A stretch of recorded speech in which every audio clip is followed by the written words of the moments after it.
Hi everyone. All right, we're going to talk about chapter 19, which is reconstitution of solutions. Okay, this one is a little bit more involved than the past few chapters, so it's important that we hone in on the calculations for these. Okay, so some medications are stable or only good for a short amount of time in their liquid state. Once they're mixed, a medication is good for 1 day or 14 days. Some of them are really only good for a few hours after they're mixed. So we call this mixing process reconstitution. And the reason that they have to be reconstituted is because we can't get them from the manufacturer within the time frame that they need to be used before they go bad. So we're gonna mix them, okay?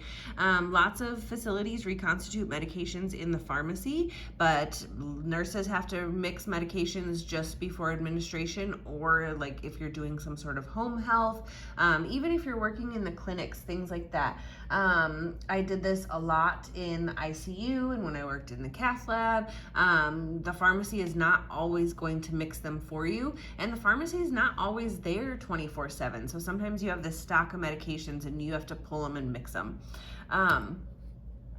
So these terms are very important, okay? Solute is the powder or concentrated liquid. That's your medication, okay? Your solute is your medication. Your solvent or your diluent is the liquid added to the solute.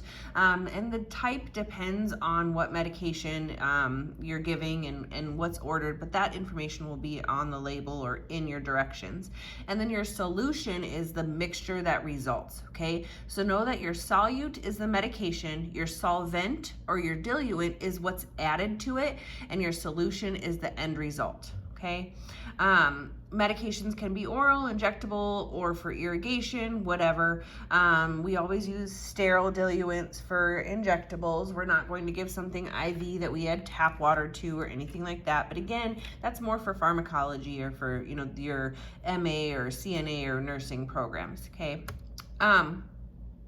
So for reconstitution, your manufacturer is going to provide instructions. It's either going to be on your label or it's going to be in the package insert. You can also find them in drug books. We rely on these drug books a lot.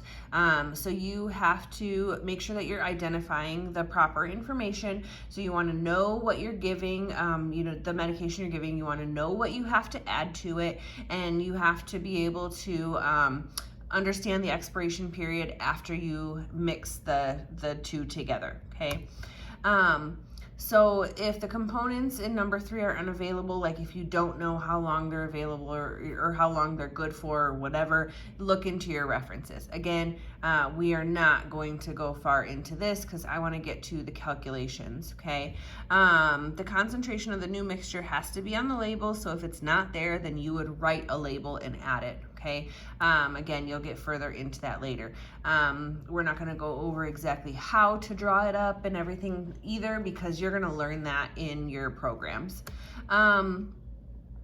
So when the final concentration is not stated, then you have to calculate it, okay? So you might have, it might not say your final concentration in milliliters, okay? So your final concentration is what you do your math off of. So if you have available 1 gram of powder and it says to add 2.5 milligrams of diluent to yield, that means equal or make 3 milliliters of solution containing 1 gram, okay? That means that your solution is 1 gram in 3 milliliters, okay? So you might have to convert that to milligrams, whatever. And then your final solution, if you do the math, per milliliter is going to be 333 milligrams, okay? But if you have that 1 gram per 3 milliliters, you can do your math from that, okay?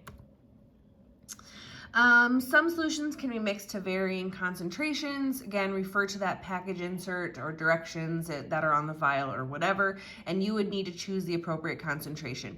You're not going to get into that again in this class. You're going to be doing that further along in your respective programs. So you can give these IM or IV or, whatever that may be. Just make sure that you're paying attention to the label and what's appropriate for that medication, okay? And then choose the concentration that's closest to the order from the prescriber. Again, you're going to get further into that later. So let's see. If the directions are not on the label, read the package insert, look closely at the amount in the vial and the route. The insert may give directions for a different size vial, so read it carefully. Anything that you're going to see in this class is going to be given to you in the appropriate amounts, and you would just have to tell me what you're adding and how much and things like that, okay? So we perform these just the same as any other calculations with our ratio and proportion, our formula method, or with dimensional analysis.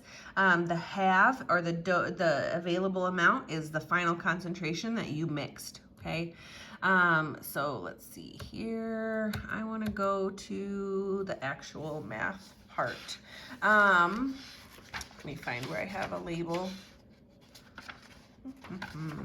Okay, so Mrs. Garcia has diuresed. That means that she has put out 1,200 milliliters of urine, and her shortness of breath has resolved from chapter 18. So she's on a 1.5 liter per day fluid restriction, has strict I's and O's. It's time to give her antibiotic of Tazosef, 1,000 milligrams. Okay, so your order here, what you need to know out of all of this is that your order is for Tazosef, 1,000 milligrams. Okay,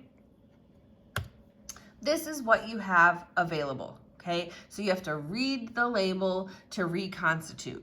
Okay, so it says to reconstitute per manufacturer instruction in a 50 milliliter bag of 0.9% normal saline sterile solution. So what is your dosage strength going to be? Okay, so this looks like a whole lot going on, okay? But your basic, math here is that you're starting out with 1 gram and you're putting it in 50 milliliters, okay? So your dosage strength is going to be 1 gram in 50 milliliters. So I'm gonna move down here.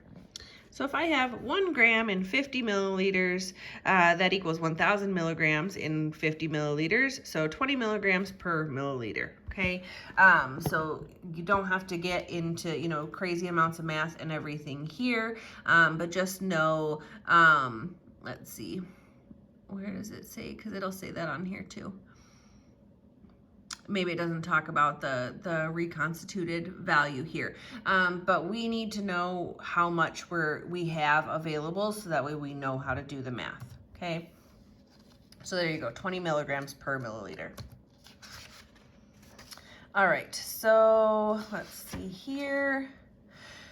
So this is a big one here, okay? We tube feeds, and this is something that, stresses out all of the nursing students and everything as well. For some reason, tube feeds are really hard to understand, so we're going to talk about it. We give tube feeds to someone that's not able to ingest food, okay? So we're going to give them different formulas, and we can give it a few different ways. We can do a bolus, which is a large amount given, once several times a day, given in one dose several times a day, or we can do a continuous feed throughout the day or for a short period of time, whatever, delivered by a pump, okay? So your sample here is going to be Gevity at 65 milliliters per hour via a gastrostomy tube. That 65 milliliters per hour keys you in that it is continuous. Okay, if it says to give 65 milliliters every 8 hours, that keys you in that it is a bolus. You're going to give that 65 milliliter dose every 8 hours versus 65 milliliters per hour. So I hope that makes sense to you.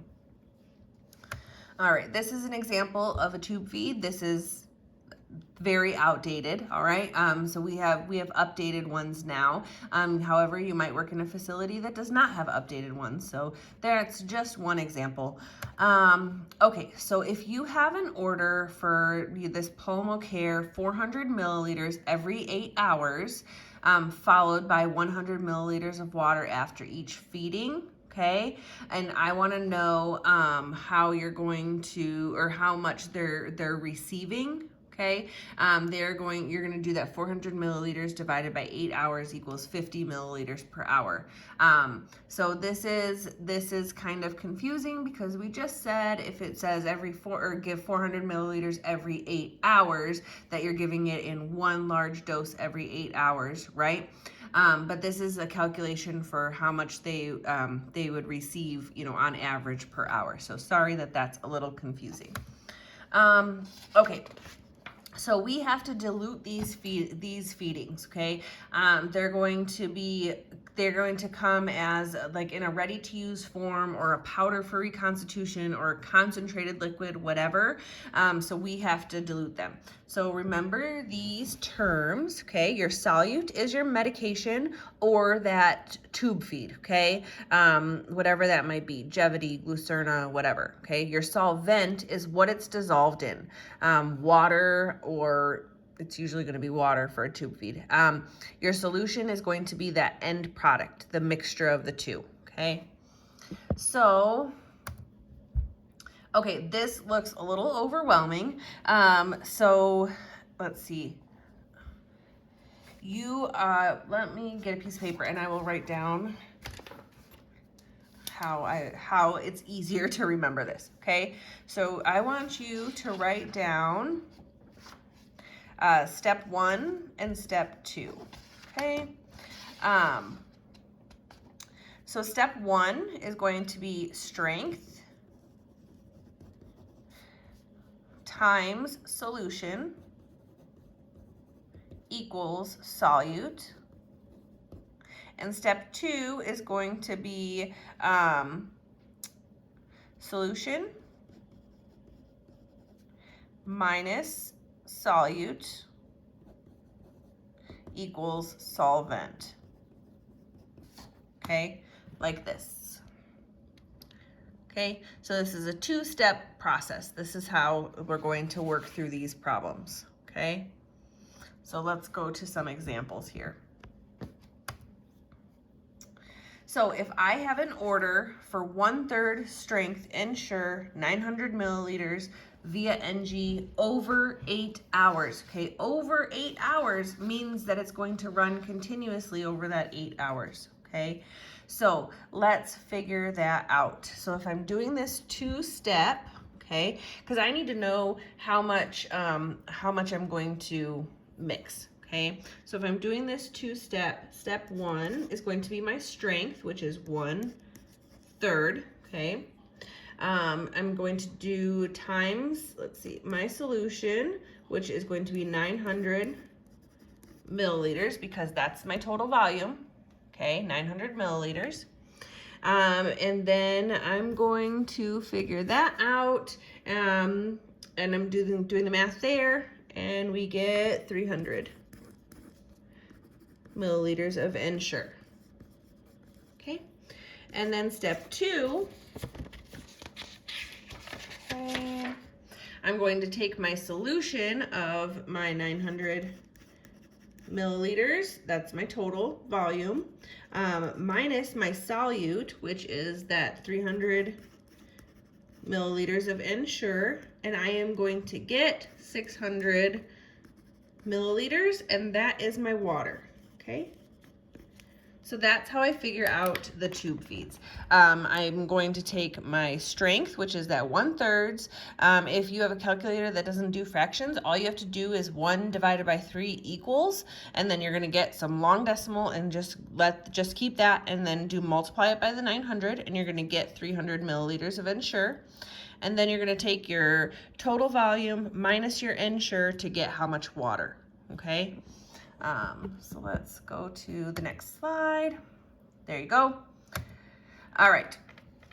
So we also do like irrigating solutions and soaks. So you might need to dilute a solution like peroxide or whatever that might be for like wounds, okay?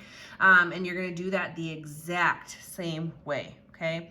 So if I have the example of my desired strength is, or I have, 180 milliliters of quarter strength hydrogen peroxide to dilute with normal saline, I'm going to take that quarter strength times my total volume, which is 180 milliliters, equals my solute or my hydrogen peroxide. Okay, do the math. So 1/4 times 180, and you're going to get 45 milliliters of hydrogen peroxide. Okay.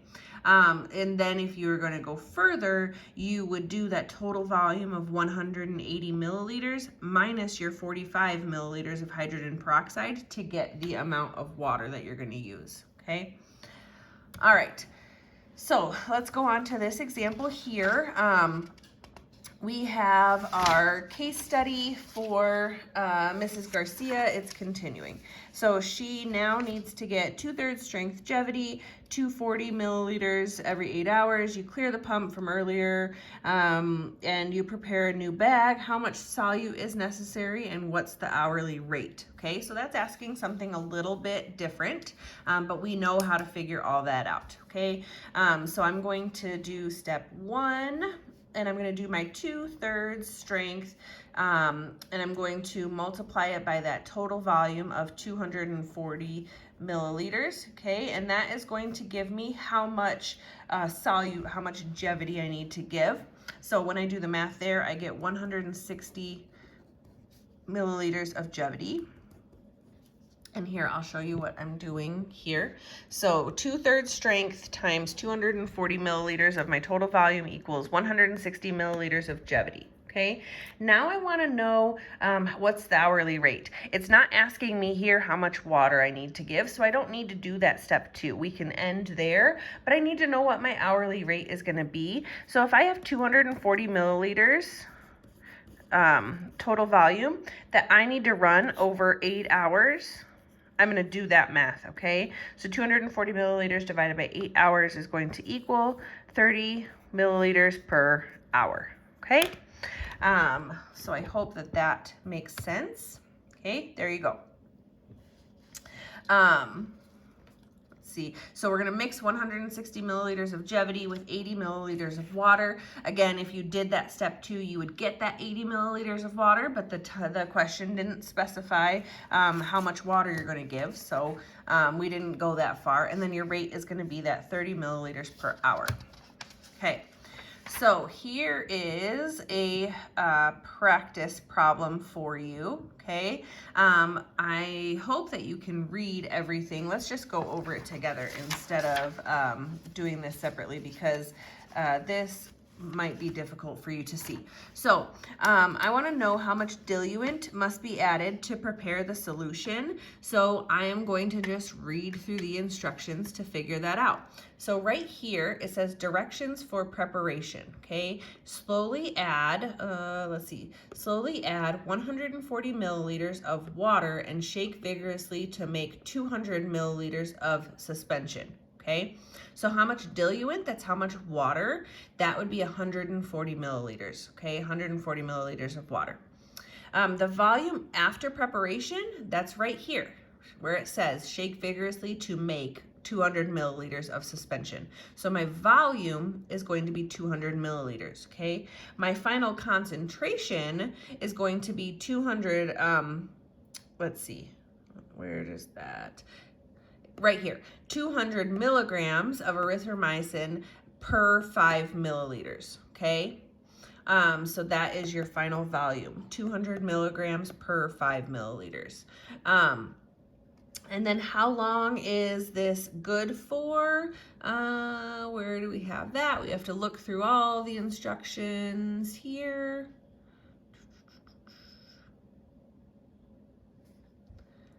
Oh, no, I can't find it. Here we go. Keep tightly closed, store in refrigerator, and discard unused portion after 10 days. So it's good for 10 days after it has been mixed. So that's an example of how you're going to read the label, okay? So something that you might see like on your exam would be a label like this with questions like this, but then it might also continue and say you have an order for whatever, and you need to tell me how many milliliters you're going to give for that dose, or how many milliliters they are going to need for 7 days, or whatever that might be. So make sure that you are comfortable with reading these labels when you're looking at your homework. Really read the labels and figure out what your final volumes are, what your final concentrations are, etc. Okay. Okay, so here are some practice problems of those tube feeds. So go ahead and pause this video while you are working out those practice problems, and then we'll go over them together. Okay, so for number 1, we have 160 milliliters of half strength. So I want to know how much milliliters I'm going to add for the solvent and how much I'm going to add of water, okay? Or actually this just asks for how much solvent each. So here, number 1, 160 milliliters of half strength, okay?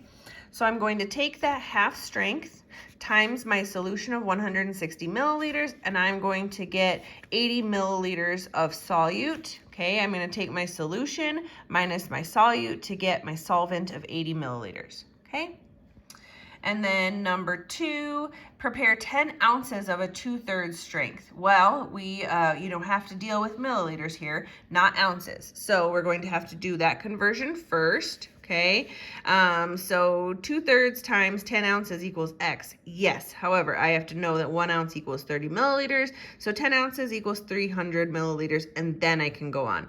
So 2/3 times 30 milliliters equals my solute of 200 milliliters. Okay, then I'm going to take my solution of 300 milliliters minus my solute of 200 milliliters to get that 100 milliliters of solvent that I need. Okay. And then number 3, prepare 120 milliliters of 5/8 strength. Okay, so down here, 5/8 strength times my 120 milliliters of solution equals my solute of 75 milliliters. Okay, then my total solution, 120 milliliters minus my solute, 75 milliliters, equals 45 milliliters of solvent needed. Okay. So hopefully that wasn't, too much too fast for you. Again, please pay close attention to your homework while you're doing these. And if you have any questions, reach out to me and let me know. We will have tutoring before our next exam, I believe. I will just have to look at the dates and I will let you know on those. But reach out if you have any questions, okay?